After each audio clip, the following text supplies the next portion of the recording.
My name's Tom Brady, Jr. I'm an alcoholic. Now, if some of you are feeling a dilemma now about your wishful thinking about recovery, I'm going to add to it. Because the message of Alcoholics Anonymous never was run naked in the woods, beat on a drum, sing 3 choruses of Kumbaya, patch a butterfly on the ass, and fly off to glory. But that's what a lot of people seem to think it is now, you know. Well, I'm here. When do I get happy? And I know because that's the way I was. Now, I don't make this presentation at AA conferences. That's the reason I got notes with me tonight. I was asked to do this, and this first time, probably the last time I'm ever going to do this at a conference. But I learned I was already on the program, so there wasn't much I could do about it. And I feel special, you know.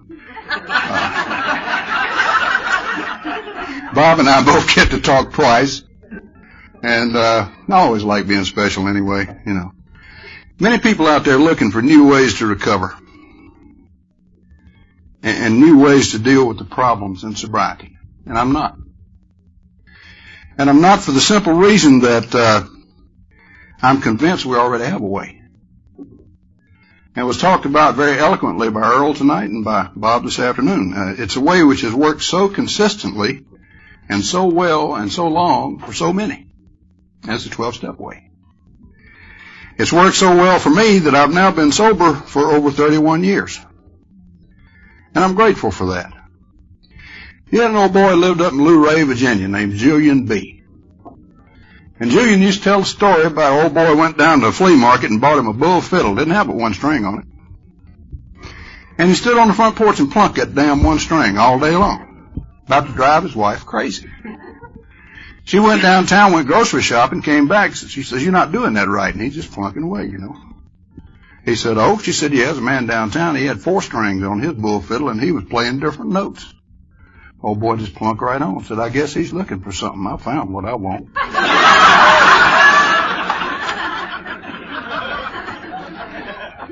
And that's kind of the way I feel. Some of you know that I believe in my deepest heart that sobriety is a learning process, which produces a new person living a new way of life. What Bob called this afternoon a transformation. It really is a transformation. And it is profound, as he said this afternoon. But I'm not talking about learning in the sense that some of us learned, quote, unquote, when we went to school. You know, you go to school, you sit in rows, you get this information, you spit it back on Friday, and you forget it. That's not learning. That's incidental to learning. Gaining a bunch of knowledge is incidental. It means nothing. Real learning is what this program gives to us if we're very careful about it. Real learning is a permanent change in behavior that's brought about by sustained practice of the knowledge that you gain.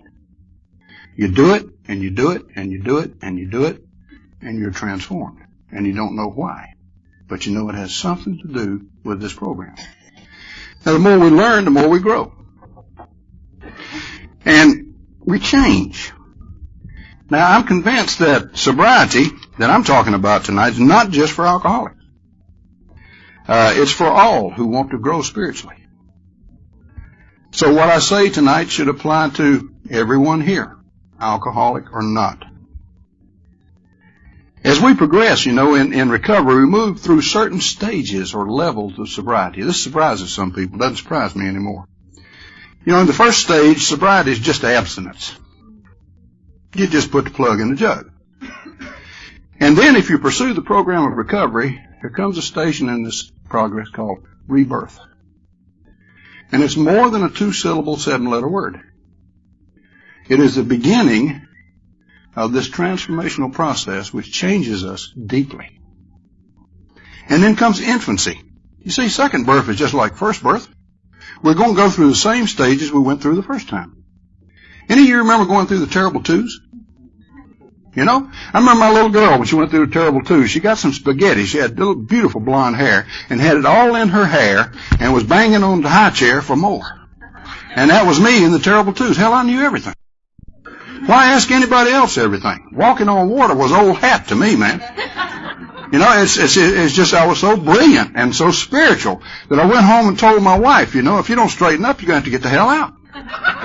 Because I'm so spiritual.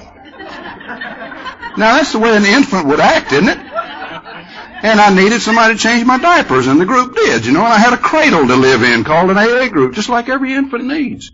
And I'm talking literally. A terrible twos. And we go through other stages. We go through a stage I'll talk about later called 5-year menopause. And in each level, the meaning of sobriety expands and changes until we reach the very highest level of sobriety. It's called purity of heart. Never will forget a friend of mine used to get together with me on Sunday mornings, and we'd read together. Jim E. from Charlotte. Some of you know him, the Charlotte contingent's over here. Don't pay any attention to him. And we got in this book called the Philokalia. And it's a book about some ancient monks, desert fathers they called them, who practiced the interior prayer of the heart. Lord Jesus Christ, have mercy on me. Over and over and over. This was their mantra. And in reading through this one day, all these guys talked about was sobriety. These are not drunks. And they're always talking about sobriety. And we turned in this book one day to get something to think about and talk about and meditate upon. And the line said, in the final analysis, sobriety is purity of heart. Now think about that for a minute. That's a long jump from abstinence, isn't it? It's a long jump from infancy and the terrible twos. It's a long jump for everybody. And purity of heart, I think, means clarity of thought, which leads to consistently good behavior and clear perception of yourself and others. The blinders come off. A total acceptance of self and others. Unconditional love for self and others. Self-respect. Absolute surrender to God. Total integrity. Maximum service to God and others. And as the scriptures say, and it's not conference approved, I'm going to go ahead and say it anyway, blessed are the pure in heart, for what? They shall see God. That's a pretty high mark, isn't it? And yet that's what these desert fathers said that sobriety was in the final analysis. And on the way toward this highest level, which in all probability none of us will ever reach, there's a level through which everyone who is in the process of sobriety will inevitably pass. And this stage is what Bill Wilson called emotional sobriety. And that's what I'm going to talk to you about tonight. You know, this is a we world. It's a world of relationships, of interdependency. We of all people should know the power of the word we. The power of connection with others and with God. We should really appreciate that. I left to my own devices, couldn't be sober 10 seconds. You left to your own devices, couldn't be sober 10 seconds. Every one of us is entirely without power, and yet when we connect, we have power and more to go around. Now you explain that, I can't. But I know there's great power in community. It's been said that each of us is the only one who can give the other what each of us needs to have. All of us like to receive support, approval, love from other people. We need these things to reinforce what we feel and believe about ourselves. And when we accept input from others properly, it gives support to what we know, feel, and believe about ourselves, and we're healthy. But when we become too dependent on what others say about us or do to us, our beliefs and feelings about ourselves can become based on their input only. And when this happens, we get sick. Now, the last 6 years in my personal life, and I'll talk about this Sunday morning, not too much right now, have been the worst I ever had in sobriety in terms of what has happened to me. I, like many of you, was very surprised when the world didn't change when I got sober.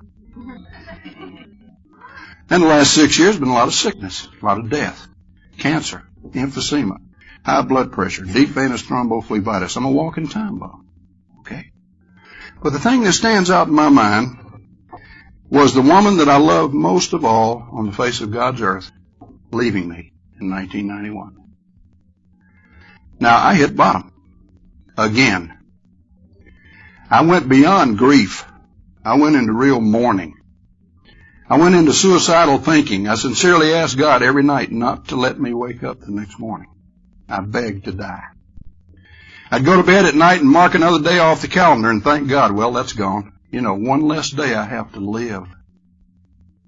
I turned around to this, and during this period of time, when I was scraping absolute bottom emotionally and spiritually, I think, I came upon this article by Bill Wilson. It was a letter that he had written to another old-timer, mind you, an old-timer, and it appeared in the Grapevine in January 1958, and it was entitled The Next Frontier, Emotional Sobriety. And Bill talked about the issue of overdependence on other people, using himself as an example. He tells why in this article, even though he was practicing the principles of AA in his life, he was not experiencing the joy and peace he thought he should feel from doing this. Although he was living the life, he still felt insecure, insignificant, and virtually worthless. He knew he was doing what was right and good, yet he did not feel good about himself. And depression, his old enemy, he said, was just around the corner, and he knew it. And by looking at his life, he discovered that he was and had been almost totally dependent on other groups or people to make him feel good about himself. He needed other people in order to give him approval, to give him prestige, to give him security. And what's more, he was demanding these things of these people. In the article, I'll just read part of it to you. He says, suddenly I realized what the matter was. My basic flaw had always been dependence, almost absolute dependence on people or circumstances to supply me with prestige, security, and the like. Failing to get these things according to my perfectionistic dreams and expectations, I had fought for them. And when defeat came, so did my depression. Because I had over the years undergone a little spiritual development, the absolute quality of these frightful dependencies had never before been so starkly revealed. Reinforced by what grace I could secure in prayer, I found I had to exert every ounce of will and action to cut off these faulty emotional dependencies on people, upon AA, indeed upon any set of circumstances whatsoever. Plainly, I could not avail myself of God's love until I was able to offer it back to Him by loving others as He would have me. And I couldn't possibly do that so long as I was victimized by false dependencies. For my dependency meant demand, a demand for the possession and control of the people and the conditions surrounding me. In short, Bill discovered after 23 plus years of sobriety that he was emotionally unsober. He had become dependent on others to provide him with the feelings which should have come to him from himself as a result of his own actions.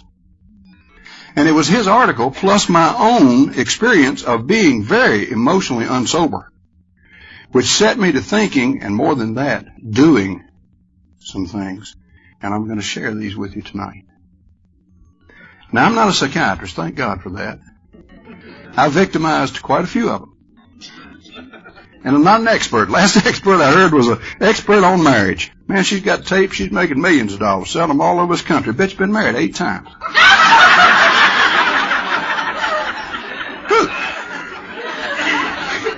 Now, she knows a lot about how to get into relationships, but how about staying in them? I've almost come to believe that alcoholism and relationships are almost mutually exclusive terms. There are 2 terms I'm going to use with you tonight. Emotional sobriety and emotional inebriety, or if you prefer, unsoberness.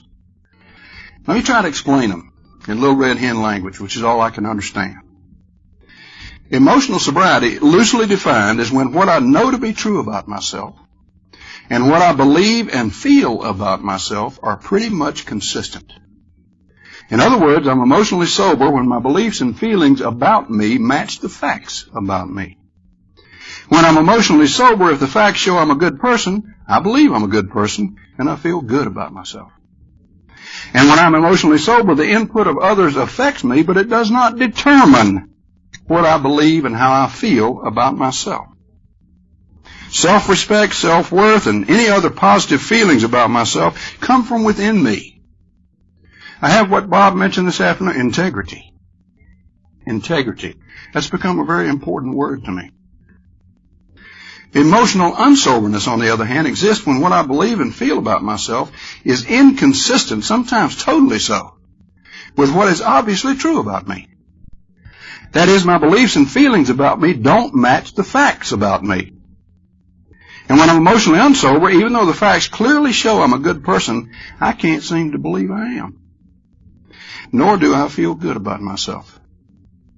And when I'm emotionally unsober, the input of others almost totally determines what I believe and how I feel about me. I, like Bill Wilson, look to others to give me good feelings, to give me self-esteem, a feeling of self-worth, a sense of belonging. In short, this is how crazy it is. I depend on others to tell me how to feel about me. Think about that. Now, any emotionally sober and unsober people out here? Yeah, you don't have to be an alcoholic in recovery to be emotionally sober or unsober. Let me ask you a few questions. I'm not going to ask you to raise your hands or anything. I would pass it out and grade it, but you'd all flunk. Question. Yes or no? Do you accept criticism well? Are you usually hurt or angered by criticism? Do you have a difficult time accepting compliments? Do others think more highly of you than you do of yourself? Do you depend on others to make you feel good about yourself? Anybody flunking yet? Does what others say about you unduly influence your feelings and beliefs about yourself? Do you often do a good job and know it, yet don't feel good about it? Do you often feel like a loser, even though you know you're a good person? Do you often put yourself down? Looking honestly at your life, do you treat yourself very well? Do you treat others better than you treat yourself? Do you do nice things for others in order to get attention or compliments? When you express love for someone, are you hurt when he or she doesn't respond in kind? Do you often feel afraid, even though you know everything's okay? Do you often feel you're not enough? Do you often feel you're falling short of what you should be and what you should do? Does it bother you a great deal when you know that someone dislikes or disapproves of you? Do you kiss ass to make them like you? That wasn't one of the questions, by the way. Do you often refrain from doing or saying what you know you should for fear of how others may react to it? Do your feelings depend on how your significant other is treating you? Bob, what are you covering up for? Do you feel you're a good person no matter what others may think? How'd you do? If you answered several of these questions, and I have a feeling some of you did in the affirmative, you're probably emotionally unsober to some degree. Although emotional unsoberness is not confined to those in recovery, it's especially important to them because it is a stage in recovery through which those in recovery will invariably pass. You can put that in the bank. Maybe not just once either. And it can be very dangerous to them. At the least, it can preclude a happy, serene, and meaningful sobriety, and at worst, it can and often does lead to relapse. Two things make it very dangerous. First, the person is usually not aware of what it is, nor of its presence in his life. And second, when he becomes aware of it and knows what it is, he can't seem to change it. He doesn't know how.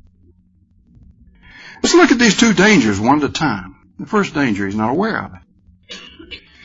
Why is a person not aware of the presence of emotional inebriety or unsoberness? First reason, simplest. Most people in recovery don't even know there is such a thing. I didn't. Second, because it usually represents a lifelong pattern of behavior which has become a part of the person's deepest self, his character. And because of this, it operates automatically and unconsciously, just like a tape recording. A certain button's pushed and I do this. Another button's pushed and I do that. Other people can tell you precisely what I'm going to do in any given situation. It's obvious to them and I'm not aware of it. It's an unconscious, habitual, almost instinctual response based on my internal values and beliefs and perceptions and feelings and experiences. That's what dictates my behavior, my character. And isn't it something that it operates beneath my own consciousness? The tape starts playing, you know. I'm not aware of it. It's just automatic. Third, when it shows up, it doesn't give a clear picture of itself. It usually shows up as a group of symptoms which could indicate a number of problems.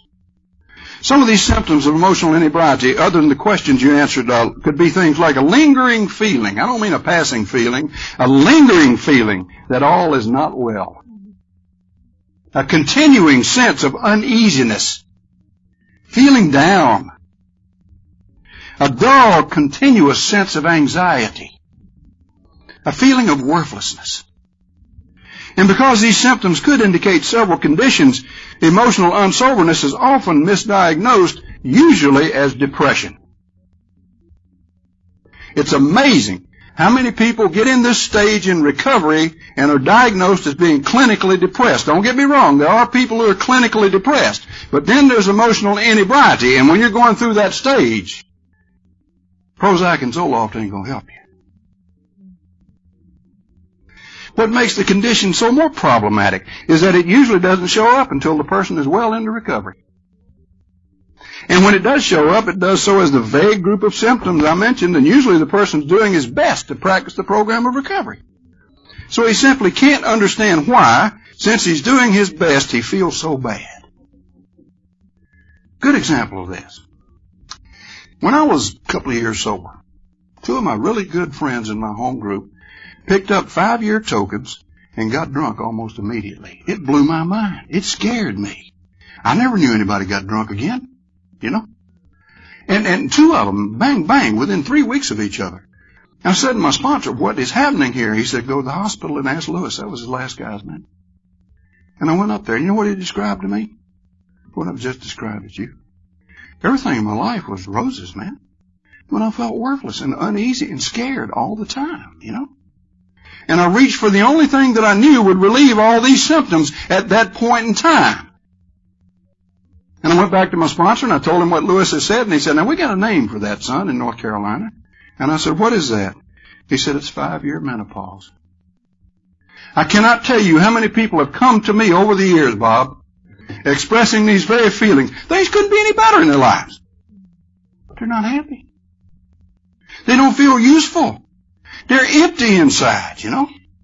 You know what I tell them? And they don't like it. Time to join Alcoholics Anonymous. And I don't mean with alcohol. It's not related to alcohol anymore. Alcohol has nothing to do with it. What I mean is begin to do this thing as a way of living. There are surrenders beyond surrenders. You're in trouble. These steps worked on the worst problem you've ever had in your life. Who is to say they won't work on this one too, my friend? Can you surrender to your present condition and begin back at step 1? Join AA. It's a way of living. It's a design for living. That's what the big book says. We prance so much around about talking about alcoholism as a disease. I think we've belittled it. It's a way of life.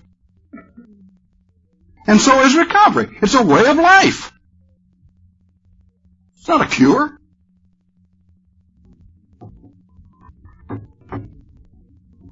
What makes it even more of a problem, if it's not problem enough, is it usually is not clearly, note that word, identified. If indeed it's identified at all, until that person is quite advanced in recovery. Bill Wilson, 23 plus years. And his letter, I'll point out, it's on page 236 in the language of the heart, if you want to read it sometimes, okay? Was written to an old-timer and referred to other oldsters in Alcoholics Anonymous. Okay. Me, I was 26 plus years sober before I became fully aware of what was going on. Now, mind you, Bill W. He had an inkling of what was going wrong. Remember in his story when he had to be on top in everything he did. Because he couldn't sing, he had to lead the chorus. Because he couldn't play, he had to lead the band. He had to do everything. You're looking at it here.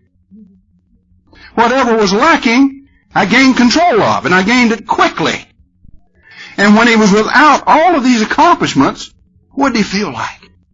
Depressed. Depressed. I was aware that things were not well with me for a long time, but I couldn't put my finger on it. In Bill's case and in my case, and I'm not trying to compare the two of us except in this sense, it took a crisis. With him, it was oh my God, not another depression. After all these years of depression, oh please, not another depression. It was a crisis. He had to look. And with me, it was Lisa walking out of my life. Now, hopefully, if you listen tonight, you won't have to have a crisis to begin to deal with it. You know? God, I wish I'd known about this a long time ago. I'm not saying I'd have done anything about it, but I wish I'd known about it. I said, that's an interesting idea. I'll wait till I'm 26 years sober and fall apart. And I think it needs to be shared. And it frightens some people. They say, my God, is that what I have to look forward to? You know, do I have to lose $8 million and $2 million? No, you can lose a couple hundred like me. You know? Bankruptcy's bankruptcy, you know? Do I have to go through all this like a friend of mine said at home? Lee C. told me one day, Tom Pitt told me how many things I was powerless over when I got here and how many times I was going to have to surrender. I'd have never joined this damn outfit.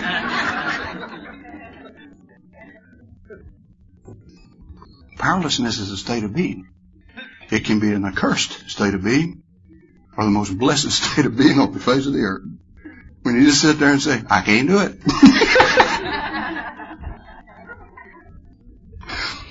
The nature of emotional inebriety that even though the person's doing well and knows it, something deep inside him refuses to let him experience the appropriate feelings he should have about himself. Nor is he able to believe he's a worthwhile person and that all is well. His feelings and beliefs are not consistent with what he knows to be true about himself and his life. Okay? I had this brought forcefully to my attention by a friend. We used to get together, my wife, his wife, and our kids, and sit around and have breakfast on Saturday morning. And these people were always telling me what a wonderful person I was, and that made the hair stand up on my back. I didn't know why, but it did. And every time they'd say something like that, I'd throw it right back to them. And they infuriated me this morning. My friend says to me, I am damn sick and tired of giving you compliments and having you slap me in the face with them. Of telling you I love you and having you reject me by throwing it back at me. And I'm in my grand glory by then. Well, I said, if I'm so damn wonderful, why don't y'all take a positive inventory of me? Ha, ha. And I stomped out the door. My wife did, he did, his wife did, and their oldest daughter did. They set me down with, I said, I'll get around to it. They had stacked that high of paper. They said, you're going to read it now. I never will forget, I went in the den, I sat down and read what they had written. Every bit of it was true, and I could not accept it.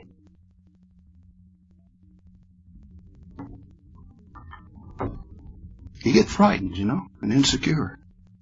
And that's an understatement. I didn't like me, and I didn't like my life. Everybody else did. Most people thought I was doing pretty good. And I'd say, well, yeah. I didn't buy it. What does a person usually do? All too often, he drinks again. And if he doesn't relapse, he seeks from other persons, groups, or activities, like gambling, Bob, the approval and comfort he can't seem to find. Most often he'll get into sick sex, or emotional religiosity, I call it. It's not real religion, it's religiosity. Oh, he may start smoking again, Bob.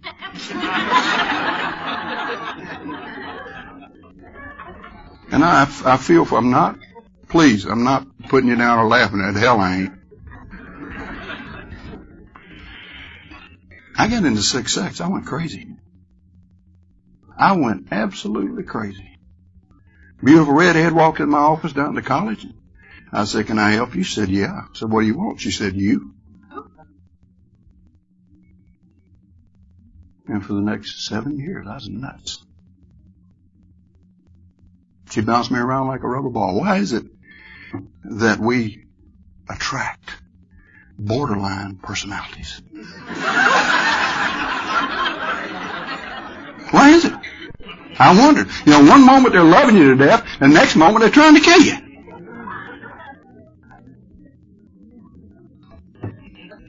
That woman kicked me in the testicles every chance she had.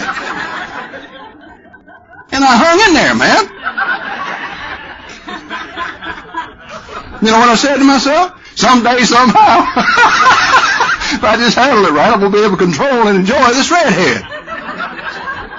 Then there was a brunette, and then I didn't have any more control over anyhow. I just bounced me all over the world. I went nuts. Trying to screw my way to heaven. And orgasm's heavenly, I'll tell you that. But it ain't the path to glory, I'll tell you that. I didn't know what was wrong.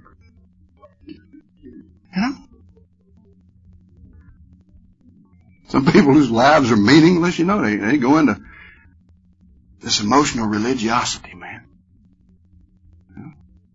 You know what it's all about? A lady in my neighborhood, she's the best example I ever had of that. The woman was not well. And she got in this fundamentalist church, and she got sicker.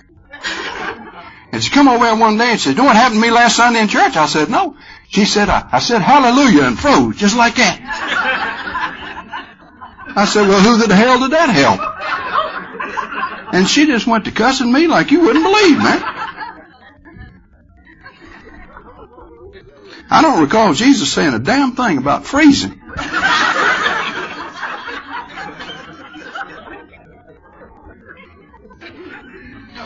Whatever it is that we get into, we fall into this syndrome.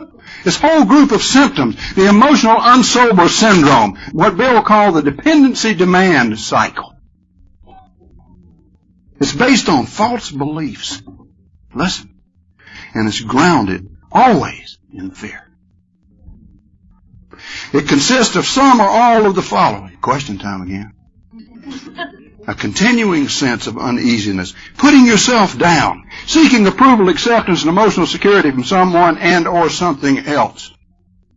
I got out on the circuit in Alcoholics Anonymous when I was 3 years sober. Okay? And I'm going to tell you something now that I couldn't have told you for a long time because I didn't know it. Until the people stood and applauded, I didn't amount to nothing. And 5 minutes after they sat down, I didn't amount to nothing. You hear me? I needed that so bad, and I didn't know it. And today I realized it. You know what I said? If y'all applaud, be fine. If you don't, I ain't gonna die. God, what a feeling of relief that was. You know? I didn't realize that. No. Seek constant reassurance. Never getting enough approval. It's like being insatiable. Do you love me? Yeah, honey. Really? Yeah. How much? How long? Will you always? Feeling like a victim. Bob talked about this. Blaming others when your needs aren't met. These insatiable needs I'm talking about. Trying to control and possess another or others to ensure the fulfillment of your needs. Doing these things, again, please, unconsciously and automatically. If I did these things deliberately, I would be evil. But if I do them unconsciously and automatically, I'm not evil. I'm sick. Please note the difference. Intention does play a big part. This pattern of behavior always leads to failure. Why? Well, if your needs are insatiable, you never get enough. So you try harder. You push people, you push them, and you drive them away. Then you end up without those you think you need to meet your needs. Hell of a situation, isn't it? And your fear deepens and you try again. But your own behavior ensures that you're going to continue to fail. The big book, I read it one time, covers this syndrome in masterful detail. pages 60 to 62. Each person's like an actor who wants to run the whole show. Is forever trying to arrange the ballet, the scenery, and the rest of the players in his own way. If only people would do as he wished, the show would be great. Think about it. Masterful detail. And it calls it, quite aptly, the root of the alcoholic's problem. Think about it. Right there. The root, not a root. Selfishness, self-centeredness. And then it lays that term on us that is the most apropos thing on the face of God's earth. And Earl mentioned the alcoholic as an extreme example of self-will run riot. You know, undiscovered, this syndrome can severely damage or even destroy your life. I'm not overstating that. I came that close. Discovered, it can be dealt with in such a way that your growth will be enhanced. Are some of you or any of you caught up in this syndrome? I'm not asking for a show of hands. If you're not sure, observe yourself for a few days. Watch for the syndrome or one of its manifestations. And one of the commonest manifestations is usually called people-pleasing. Like all forms of the syndrome, it's based on false beliefs and it's grounded in fear. And like all other forms, it always fails. People-pleasing, a belief. Pleasing others will beget love and approval, etc., etc., etc. Not pleasing others will beget abandonment, rejection, the deepest fear of all human beings, the fear of being left alone. The people pleaser tries to please to get love and approval. If these are not forthcoming, he tries more. If he does this in one-to-one relationships, what happens? In my experience, he places his emotions and life, without knowing it, in the hands of the significant other. He looks to the other to fill all his needs. He puts the other in the center of his life. Makes him or her, as it were, his God. Idolatry plays a big part in our disease. Was that in your fourth step? He unconsciously tries to control and possess the other to ensure the fulfillment of needs, and what's the outcome? The other always leaves. What's his problem? His basic belief is false. He drives the other away because of his fear. Truth of the matter, even if you please the other to the max, it will not beget love or approval.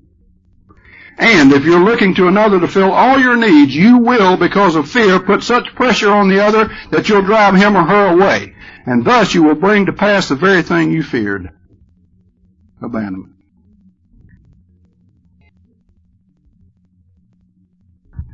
People-pleasing and all other forms of emotional unsoberness, you see, are self-fulfilling prophecies. And they're goaded on by fear. The statement of the person in the Bible, I forget who it was, "Lo, that which I much feared has come upon me." Think about that. In the book Alcoholics Anonymous, we think fear ought to be classed with stealing. The fabric of our existence was shot through with it. It was an evil and corroding thread. Listen. It set in motion trains of circumstances which brought us misfortune we felt we didn't deserve. Fear sets in motion trains of circumstances that bring about the very thing that we fear. Please think about that. Second thing which is so dangerous about emotional unsoberness is that even when you become aware of it, you can't seem to change it. You know, try as he might, he can't seem to be rid of it. It seems to have a life of its own, goes into motion automatically. And the truth is, it does have a life of its own, where it's become an integral part of his character. And the only way he can be rid of it is through that profound change that Bob was talking about today. A change in character. Now, character is what I really am. It's that set of internal traits like values and beliefs, memories, experiences, these things I mentioned before that cause me to behave in certain ways. Personality is what you see out here. I can put on a mask and you think I'm anything. But my character you can see in my behavior. I can tell you that so-and-so is valuable to me, and if my behavior does not support that, I'm a liar. Look at the behavior. Trace it. Why do you think the inventory does that? Trace your behavior. Back to the source. Your fault. The source of it. Character defects, are traits that we have which operate unconsciously, habitually, automatically to your detriment and or mine. They are hurtful traits of character. And they got life of their own. And unless we expose them to the light, they grow and flourish. Now, such a change as a change in character can be accomplished only by the most strenuous effort plus grace. Plus grace. It's almost like in a very real way, grace many times is God's reaction to my action. My willing action. Yeah, the boy's going to try. I'm going to help him. But if the boy sits there inactive, I don't believe God's going to help him.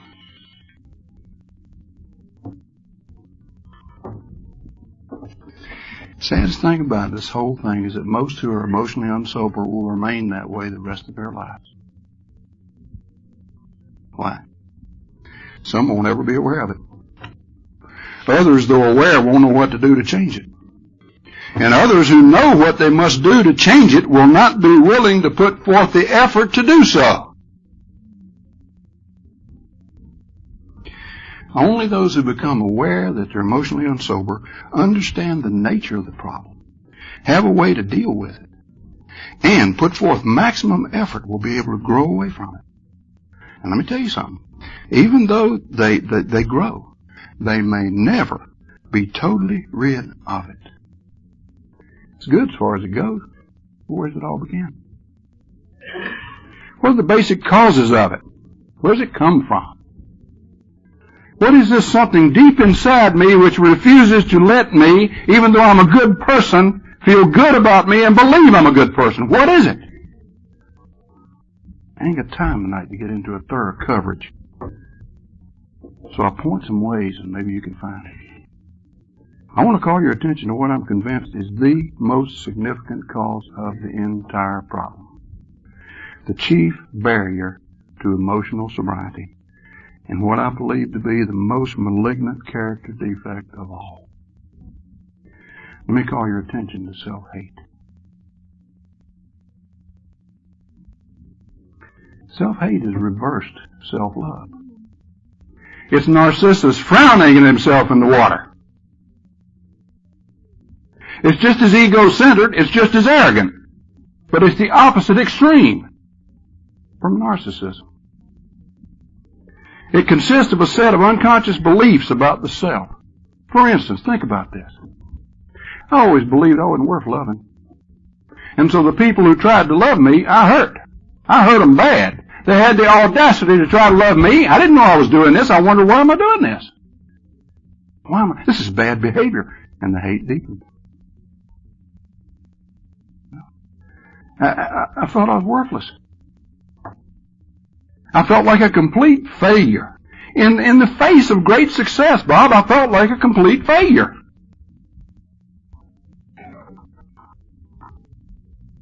I remember telling a psychiatrist once, he said, describe yourself to me. So I'm 22 years old.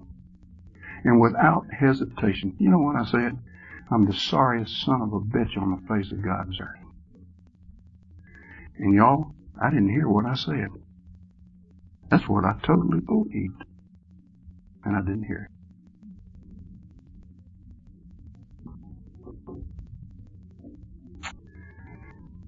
All these beliefs are negative and false. Where does self-hate come from? Alcoholism? No. Although reinforced and magnified by alcoholism, these beliefs about yourself don't come from alcoholism. I remember feeling like a failure when I was 5 years old. I didn't fit in when I was 5 years old. The fact is, these beliefs usually precede alcoholism and may last well into recovery, as we've seen. In my opinion, these beliefs result from, number one, perfectionism. Possibly as a result of significant childhood influences. I'm not telling you to blame your mama or blame your daddy, but if they influenced you to be a perfectionist, if they demanded perfection of you, forgive them and accept what you are and go to work on it. The bonding of the guilt and the shame and the remorse of your lifetime. Bob talked about shame this afternoon. Arising from what he or she perceives, remember, through perfectionistic eyes, to be his or her failures. You know, perfection produces only one thing: failure. That's it. A perfectionist is by definition a failure in his or her own eyes. Self-hate produces symptoms. Listen. Self-haters have an excessive need for acceptance and approval. Excessive. They sabotage themselves. I had an old friend up in North Carolina named Manny Berger. He's dead now. He's a wonderful man. And he used to talk and he'd blow my mind. I don't know what he was talking about. He'd say, and then things got good and that was bad. What the hell is he talking about? I want things to get good. And I look back in my life. Guess when I drank? When there was no reason to drink. In the big book, Alcoholics Anonymous, it says we may have special talents and abilities, and he uses these to build a bright outlook for himself and his family, and then pulls the whole structure down on his head by a senseless series of sprees. For a self-hater, when things get good, that's bad. Something inside says, uh-oh, things are good. Screw it up. And that sounds silly, but it's serious. Oh, they treat themselves bad. Self-haters do. They put themselves down often. Now, if you want to find out how you really feel about yourself, take one day, hell, take 2 hours, and watch how many times you put yourself down during that day. A man wrote a whole book on these things one time called Vultures. The father of values clarification, Sid Simon, wrote this book. And vultures, you know, are those self-put-downs. And he said the thing about vultures, if you don't spot them and get rid of them right away, the whole flock comes and lands on your shoulder. Self-put-downs, watch for them. Negating compliments. You did a good job. Here's 5 reasons why I didn't. You know? Y'all don't do that, do you? Just automatically spit it back.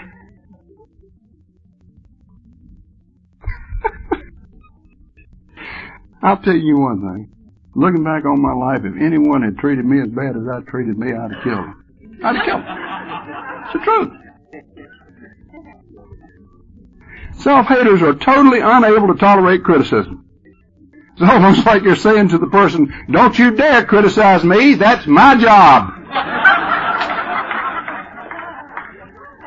Isn't that weird? They always hurt those who love them most. Always. God, that's hard.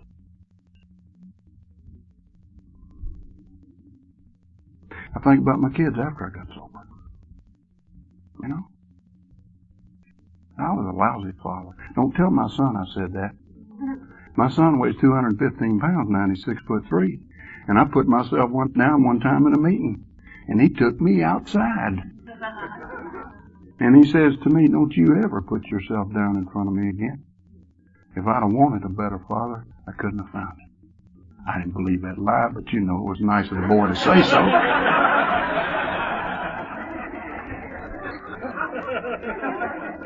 They condemn themselves. I did this last week. You ever get up in the dark and head for a glass of water and hit your little toe on the coffee table? You know what I say to me when I make a mistake like that? It's almost automatic, even today. And I know what's going on. You stupid bastard. My toes hurt, and I'm standing there calling myself a stupid bastard. I know none of y'all do this. And I got to stop for a minute and think about my toe and take care of it, you know. They always have a negative concept of a higher power. How many alcoholics have you heard say, "I scared to death of God"? You know why? Because their self-concept is so lousy. If I'm the sorriest son of a bitch on the face of God's earth, then God must be a judge. He must have a little black book. He is after me. See how your concept of yourself reflects on your concept of God? Self-haters are always rigid. You notice that? Rigid. You know? They're really spiritually dead. Lao Tzu, you mentioned today, said that which is alive is flexible and yielding. That which is dead is rigid and stiff. Self-haters are rigid and stiff. They have the deepest possible fear of abandonment and rejection. The person who hates himself cannot possibly feel good about himself or believe he's a good person. And unless there's a radical change, he'll become what he erroneously believes himself to be. Do you know how powerful beliefs are? If I believe deeply I'm a loser, guess what I'm going to be? If I believe I'm going to fail, guess what I'm going to do? If I believe I'm a rotten person, how often do we have to live this out? It's like you have this belief about yourself and you go out and fulfill it. A belief's like giving a command to your unconscious. It just does it. You say, why is this happening to me? Examine your beliefs. Examine your values.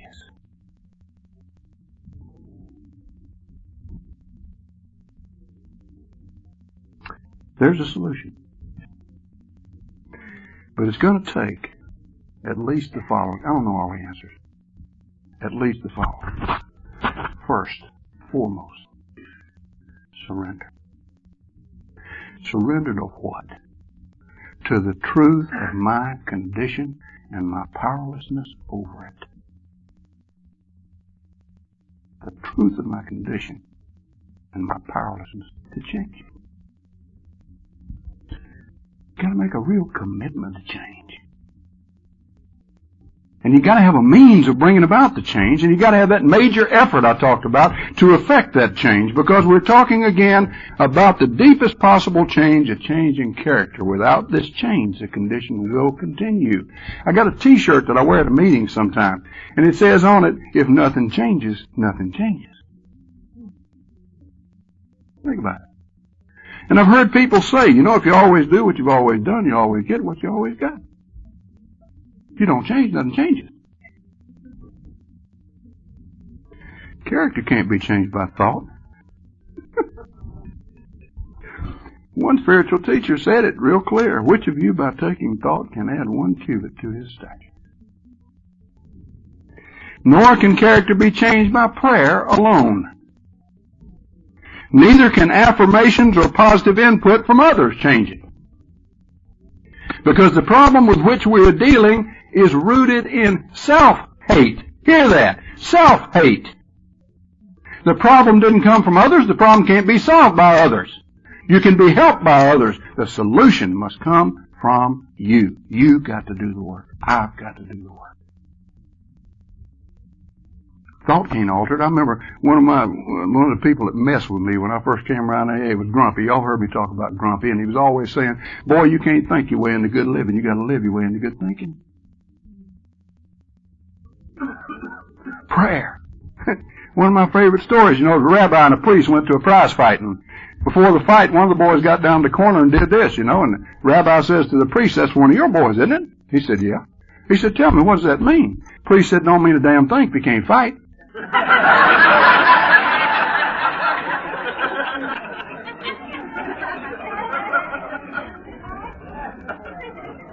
James said it in another way in the New Testament. Faith without works is dead. Affirmations and positive input from others bounce off of it. I remember my experience with a psychologist, a little Jewish guy named Shapiro. I gotta love that little guy. He was just beautiful. He loved me to death. He was a hypnotist. See? Hypnotherapist. Now, you can't hypnotize an alcoholic. He ain't going to give up control. But he would try his best, and he could get me in a light trance, and he knew how I felt about myself, and he's trying to change that by saying nice things to me. He'd just tell me thing after thing after thing, all this good stuff, and one day he says, "You're a mensch." And in Yiddish, that means a man in the biggest sense of the word, man. That's a hell of a thing. And from a deep trance, you know what I said to him? Bullshit.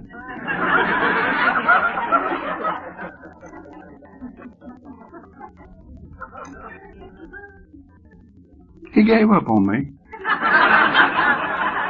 He said, "Go back to Alcoholics Anonymous. That's what you believe in. That's what's going to help you." And he was right. There's got to be more. And that more is sustained action on proven principles, and we know what they are, taken by the person himself.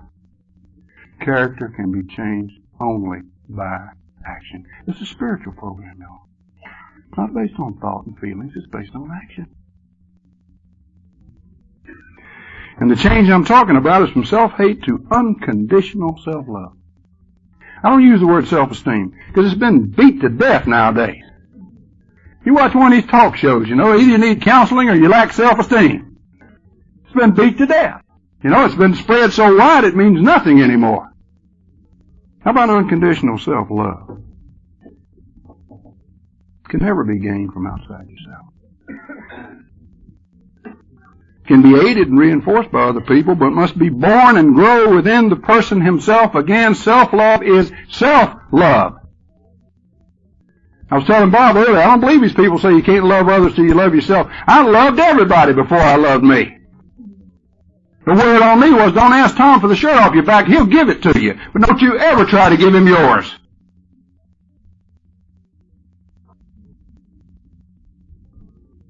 Let's look at how you can get emotionally sober. It's tough, I'll tell you that right now. And it hangs on a long time. Let me tell you how long. The lady in Alabama knows me really well. And I did a pitch down at the Alabama School of Alcohol and Drugs a couple of years ago, and the folks went wild. They sold more tapes than they've sold in the history of the school. And she got the evaluations, And I went down there, and I was sitting across her desk, and the evaluations was on a sheet that reached from here to the door, printout. And 900 and some evaluations. And she handed it to me. She said, "I've already marked the 2 negative ones, so you don't have to look for them."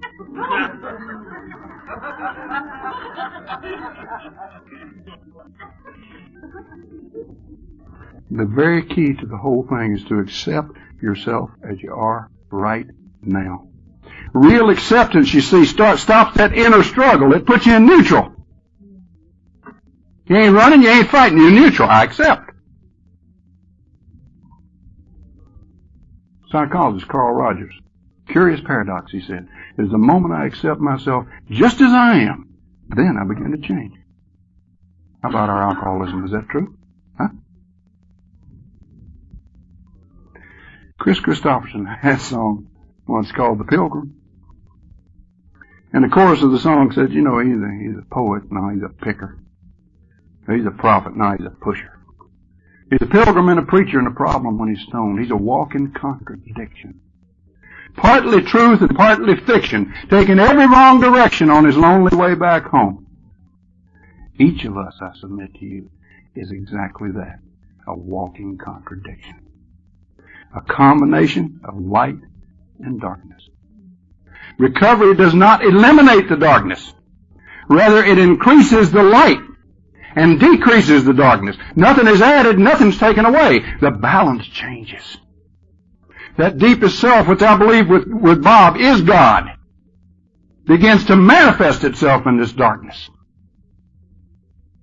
until it outweighs the other. But I don't think the darkness is ever gone. Ever gone. There's nothing I'm ever going to do in my life that my ego's not going to be involved in. Nothing. I don't believe. And I have to accept that. That's hard for a perfectionist. You hear me? It's imperative to accept all that is you. This is rigorous honesty. And saying with Popeye, I am what I am, and that's all that I am. That's rigorous honesty to me. It's a state of being. Acceptance of self ends the internal conflict involved in trying to hide some of yourself. I read somewhere the alcoholic is very much the actor.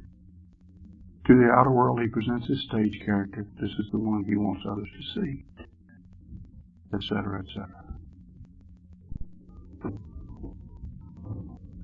Next thing is surrender, but in a different sense. We often look at surrender as passive acceptance of our condition. The program goes further than that. There's another aspect of surrender called sacrifice.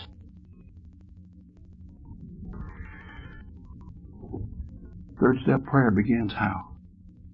God, I offer myself to Thee. If that ain't sacrifice, I ain't never heard it. Sacrifice what? Yourself to God. Sacrifice these big needs that I have. I guess y'all don't have them. The need to control. The need to possess. The need to understand. The need to always be right. The need to be comfortable. All of which depends on the above. Sacrifice unrealistic expectations of self and others. Sacrifice them. Unhealthy dependencies. Sacrifice the idea that you can change without help. Any kind of help. If you have to find you a Jewish psychologist, do it. Watch them Baptist psychologists, though. Sacrifice, listen, your exaggerated sense of self-importance. Remember rule number 62? Don't take yourself too damn seriously. Sacrifice the values and beliefs of alcoholism. The values based on pleasure, not on what is right or wrong or moral. The values that are based only on pleasure. Whose pleasure? My pleasure. Those self-centered, selfish values that are killers for you and killers for me, that take life and never give it. Think you haven't got them? Watch your behavior. There's an old timer in the program up in Charlotte used to say, count yourself up every night and see how many you really are.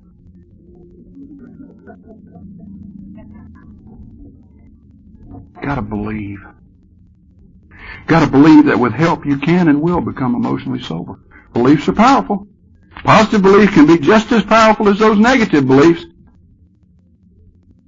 They also can become self-fulfilling prophecies. Look at step 2. If you can say that you're even willing to believe, you're on your way. Positive beliefs are just as powerful, perhaps more powerful than negative beliefs. Remember this line where the guy was thanking the carpenter for making him well? He said, don't thank me, your faith has made you whole. Your faith. Next, examine yourself. Oh God, here we go again. Become aware of false beliefs about yourself, their origin, if possible. If you can't find the origin, don't worry about it. Just deal with them as they are. Discover and become familiar with behavior patterns which are based on false beliefs and fear. Don't isolate. God. Be with others like yourself as often as you can. Join in and introduce yourself. Why?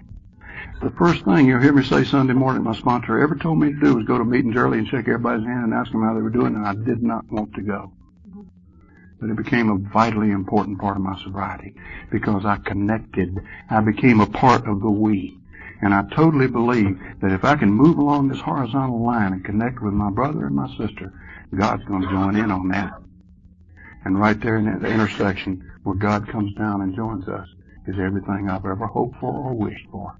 It is one of those peak experiences.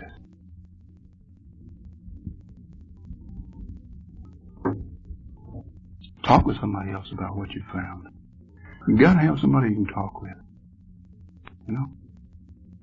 Familiarize him or her with your behavior patterns and ask him or her to help you watch for them. That takes some guts. These things happen unconsciously and automatically, you know. And when they happen, would you please say, hey, you're doing it. You're doing it. Ask God to help you change. To remove your fear, your false beliefs, your self-hate. Help you accept and forgive yourself. Or if you want to make the prayer real simple, just say, God, thy will be done. And this assumes to be true what it says on page 133 in the big book, Alcoholics Anonymous. We are sure that God wants us to be happy and joyous and free. Hallowed is His name. Nothing bad can come from one who is hallowed. His will is all. God, if I could get that through here. All the time, Bob.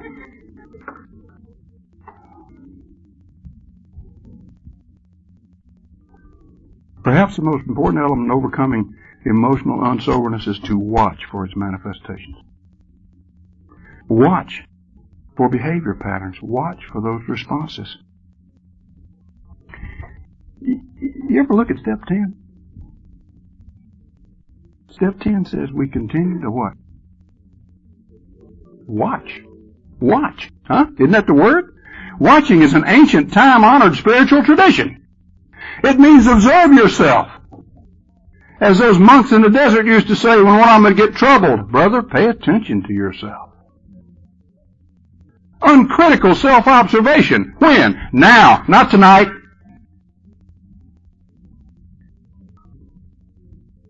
Watch for the manifestation. They're like old tapes, remember? You can't erase them. You can't open up the tape deck and throw your character away. You got to change the message. So when the message starts playing, you know, you did a good job. Well, I don't. Stop. And say simply, thank you. I'm glad you noticed. I did do a good job. See? Bob White. You heard his name today. Used in vain, probably. I'm going to use it in vain again. Okay? Bob said to me one time, you know what the greatest thing in the world is for an alcoholic, Tom? I said, no.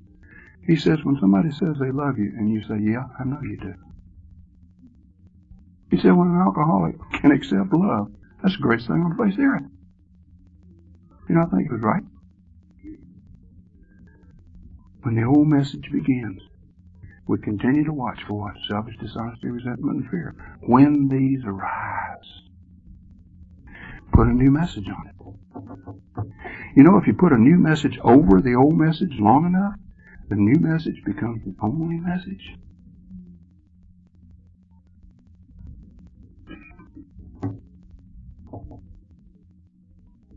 Watch also for this will help for the good things that you do. Ain't nothing wrong with that. There's nothing wrong with balance. You know, I always believed they had to be all good or all bad, and that's the way I judged myself. Nothing wrong with balance, you know. I don't know what it is, but hell, there ain't nothing wrong with it.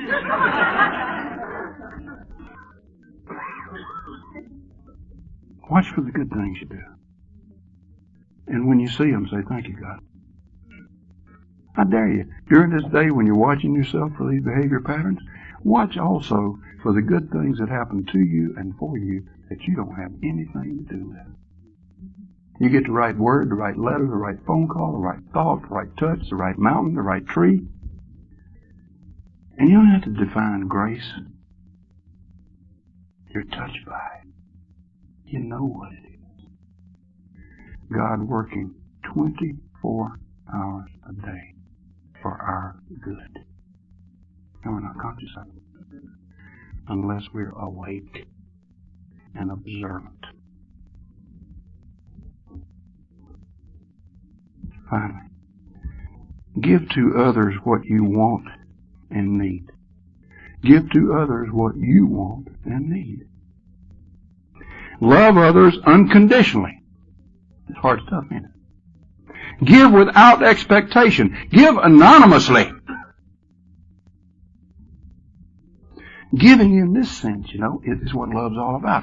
You know, 13th chapter of 1 Corinthians, the word that is used for love in there is not agape, not eros, not philon, not phileo. The word used is charis, which we translate as charity. The greatest of these then is what? Giving. Giving. What? What has freely been given to you. Giving in this way makes you feel good. Now, if you'll do these things, you'll discover the great law of life. It's in the big book. It doesn't ever come out and say it. It's called karma by some people. And the great law of life says this: what I give is what I get. What I do to you, I do to me. We are intimately connected with one another. What goes around, comes around. Put it on the wheel, it'll come back to you. The very essence of becoming emotionally sober is a realization that Chuck C. used to say, that this is a giving life. And it's only through giving that I may receive. And the truth has been stated in so many ways. You know, be not deceived. God is not mocked. For that which you sow, that also shall you reap. Cast your bread upon the water, and it will return to you. Cast, give, sow, give. Or how about this one? Having had a spiritual awakening as the result of these steps, we tried to give this message to other alcoholics. It is in fact through giving that we receive. So what we want for ourselves, we must give others. Without expectation. Does that mean that if I go to you and I give you a gift that you're going to return that gift? No. It means that the giving itself will return to me. And I've probably already forgotten the original gift if I gave without expectation. Because when I give in that sense, the reward really is in the giving. I'll tell you something that happened today. It's just an aside, but I went to the ticket counter in Charlotte, and I'm riding coach class. And I say to the lady at the counter, "You're not having a good day, are you?" She said, "How you know that?" I said, "You look like you're real tired." "Well, no, I'm not having a good day. You're very observant." And she told me what was wrong, like she'd known me forever. And I stood there and I listened to her. And I said, "Well, you either can hate that man for the rest of the day or you can pray for him every time you think of him. Your choice." She looked at me kind of funny. Said, "You're an understanding man. I'm going to put you in first class."